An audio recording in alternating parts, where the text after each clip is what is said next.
about, should I pay the VA companies that assist with VA benefits? I know they may be companies that they may not be congressionally recognized. And yes, there's a lot of information that came out recently about how a lot of these companies are sharks, how they took advantage of, VA benefits and different things like that. There's a lot of information out there. And I think all of the information is cool, especially for those who are moving forward. But for a lot of people who, how would I say, they started out, probably was at 30, 20, 10, wherever they were at. And those companies helped them get to 100% as far as, VA payments. Should they be requesting their money back? And my honest answer is, I don't think you should. Because if you're going to request the money back, then I firmly believe that if they already helped you get to where you at and you paid them, then just let bygones be bygones. I get it that there's a lot of new information that's coming out, and a lot of this information is helping you understand that you shouldn't have done it. But if they already help you get from 50, whatever you at, to 100%, then, let that money just be water under the bridge. But don't go back and try to get that money now after them people that did all that work, because if you feel like you shouldn't have to pay for the service, then you may as well get back the rating and start all over by yourself. And do it from scratch for yourself, but don't use those people resources and different things like that and then turn around and cry about the fact that you had to pay them. Because to me, you're just as wrong as the company that you say robbed you. Like, I get it that you shouldn't have had to have paid them. But a lot of us, if we be honest about it, we went to those companies because we became impatient with the free companies. We went to DAV. We went to a lot of these other congressional recognized organizations that help veterans with their benefits for free. And we didn't like, basically how they did or how long it took for them to help us with, VA benefits. So to renege, as we call it, or go back on something that you agreed to, something that in the beginning they told you they wanted a percentage or they was going to help you. And I know they did it because I use one of those companies and they told me straight up what they wanted.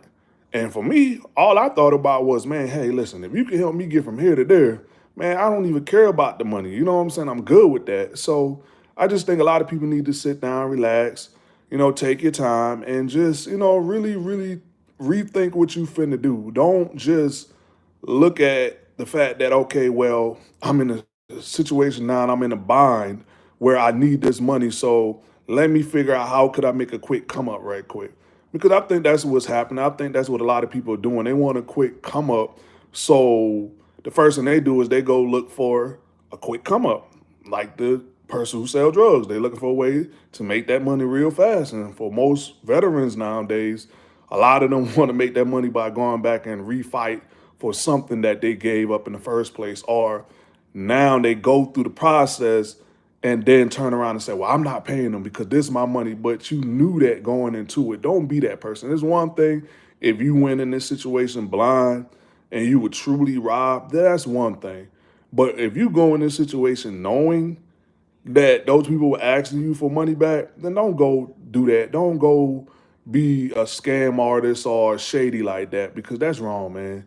Especially if those people took their time to do it. I mean, the same time that you could have used to sit down, learn the VA benefits process, and have done it yourself. I know that you could have done it yourself because my wife did it. Like, she went through certain things and she was like, okay, you know what? I feel like I can get this on my own.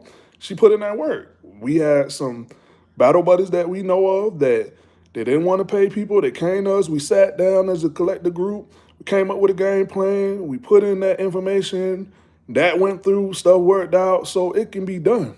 But the thing is, it's going to take you doing your homework. So the same homework that you're doing to basically come to this conclusion that I want to go sue or pursue my benefits money back, you need to do that same take that same energy and do the same homework to make sure that you don't have to go to those companies, because don't use people to get what you want And then at the end of the day, when things don't go the way you want it to, you want to go attack them, because to me that's being malicious, man. That's just being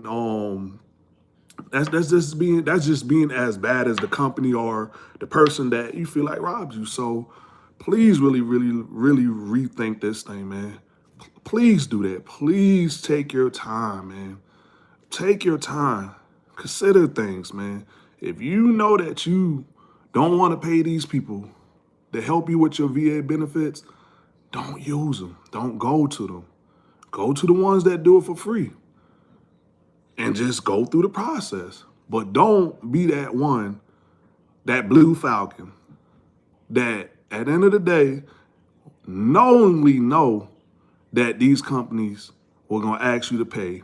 And then you go to these other veterans channels, find out this information about, oh, the contract said this, and they shouldn't have took this, and they shouldn't have took that, and all those things like that. To me, to be honest with you, if you're going to fault the company, you have to fault yourself. Because my thing is, why didn't you read the contract? Why you just signed something and you didn't read? I'm pretty sure they got your signature, and they just didn't put your signature on the paperwork. You signed it. I'm pretty sure they sent you the paperwork, because when I went through one of those companies, they sent me the paperwork and I had opportunity and time to read it. But truth be told, I didn't want to read it. You know why? Because I wasn't concerned about all that other stuff. All I was concerned about was, brother, can you help me get to where I'm trying to go? And that's all that was on my mind. So if you were one of those people that got the contract and didn't read, then I think you need to sue yourself. Sue yourself. Sue yourself for not doing your homework. Be mad at yourself because you didn't take the time to do your homework. That's on you. It's almost like when we joined the military and the first thing people go to do, and I remember it because I was almost one of those people who said my recruiter lied to me. Well, technically they didn't lie to you. It just, when we all went to MEPS and we had to sit down there and do all that paperwork, a lot of us, because we were just tired of sitting there looking at all that paper, we signed things and didn't read. And that's one of the biggest problems that I'm seeing, is that people don't do their due diligence. It's almost like me being a Christian. Most people get mad at the Bible because they don't spend the time to read it and find out what it's all about. They just take somebody else's word for it, or somebody else tell them something, lying and saying this and that and the third, and then they get mad when it don't work for them. But the number one question you always have to ask them, did you read it? Did you ensure that you understand what you were reading? Did you really seek clarity for yourself, or did you just allow somebody to just tell you? If you didn't do your due diligence, then you can't be mad when it don't go right. That's on you. So just take that punch in the mouth and be okay with it. Now, if you truly got done dirty, okay, seek after legal actions. Go fight for what's right for you. But don't knowingly know that you finna go do something dirty and expect good to come, because you're going to reap what you sow. If you go out there and you know you frauding these people, trust and believe me, you ain't going to be able to enjoy that money. You're going to spend more time trying to keep it than you are going to be able to just enjoy it. So this has been another episode with your boy, Brother Vince, for Vet Talk. Please take your time before you make decisions. Vet Talk out.